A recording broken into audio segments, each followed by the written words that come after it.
Thank you. Thank you.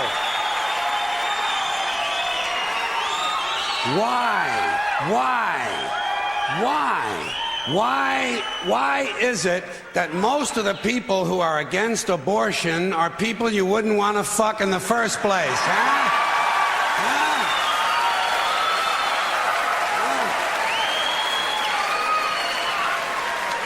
Boy, these conservatives are really something, aren't they? They're all in favor of the unborn. They will do anything for the unborn. But once you're born, you're on your own.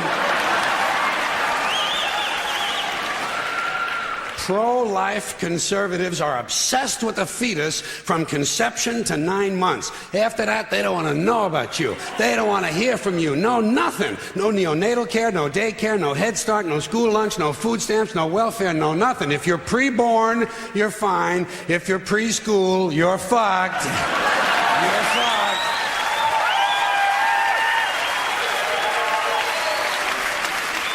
Conservatives don't give a shit about you until you reach military age. Then they think you are just fine, just what they've been looking for. Conservatives want live babies so they can raise them to be dead soldiers. Pro-life. Pro-life. These people aren't pro-life, they're killing doctors. What kind of pro-life is that? What, they'll do anything they can to save a fetus, but if it grows up to be a doctor, they just might have to kill it? They're not pro-life. You know what they are? They're anti-woman. Simple as it gets. Anti-woman. They don't like them. They don't like women. They believe a woman's primary role is to function as a broodmare for the state. Pro-life. You don't see many of these white anti-abortion women volunteering to have any black fetuses transplanted into their uteruses, do you? No, you don't see them adopting a whole lot of crack babies, do you? No, that might be something Christ would do. And you won't see a lot of these pro-life people dousing themselves in kerosene and lighting themselves on fire. You know, morally committed religious people in South Vietnam knew how to stage a goddamn demonstration, didn't they? Huh?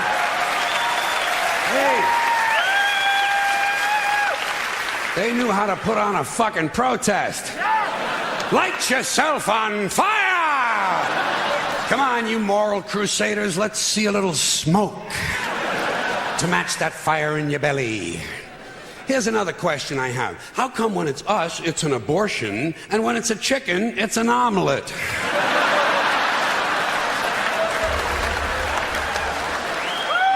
Wait.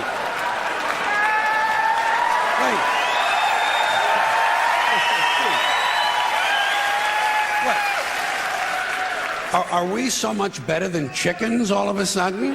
When did this happen, that we passed chickens in goodness? Name 6 ways we're better than chickens. See, nobody can do it. You know why? Because chickens are decent people.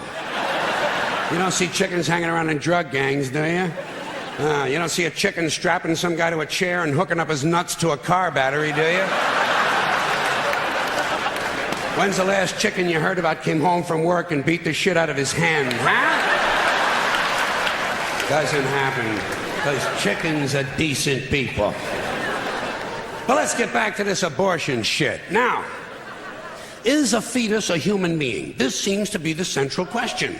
Well, if a fetus is a human being, how come the census doesn't count them? If a fetus is a human being, how come when there's a miscarriage, they don't have a funeral? If a fetus is a human being, how come people say we have 2 children and 1 on the way, instead of saying we have 3 children? People say life begins at conception. I say life began about 1 billion years ago, and it's a continuous process. Continuous, just keeps rolling along. Rolling along. I say, you know something? Listen, you can go back further than that. What about the carbon atoms? Huh? Human life could not exist without carbon.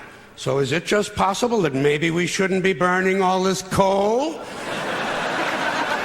Just looking for a little consistency here in these anti-abortion arguments.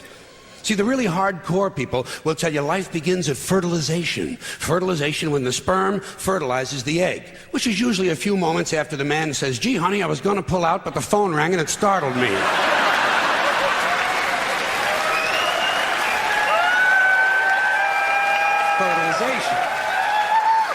But even after the egg is fertilized, it's still 6 or 7 days before it reaches the uterus and pregnancy begins. And not every egg makes it that far. 80% of a woman's fertilized eggs are rinsed and flushed out of her body once a month during those delightful few days she has. They wind up on sanitary napkins, and yet they are fertilized eggs. So basically what these anti-abortion people are telling us is that any woman who's had more than one period is a serial killer. Consistency. Consistency. Hey, if they really want to get serious, what about all the sperm that are wasted when the state executes a condemned man and one of these pro-life guys who's watching comes in his pants, huh?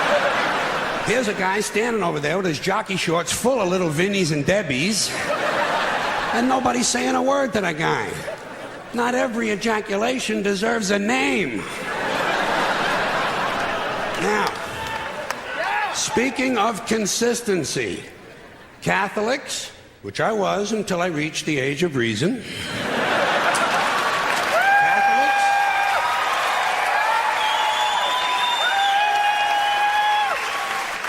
Catholics and other Christians are against abortions, and they're against homosexuals.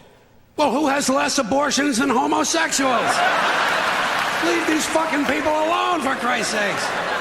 Here is an entire class of people guaranteed never to have an abortion. And the Catholics and Christians are just tossing them aside. You'd think they'd make natural allies. Go look for consistency in religion.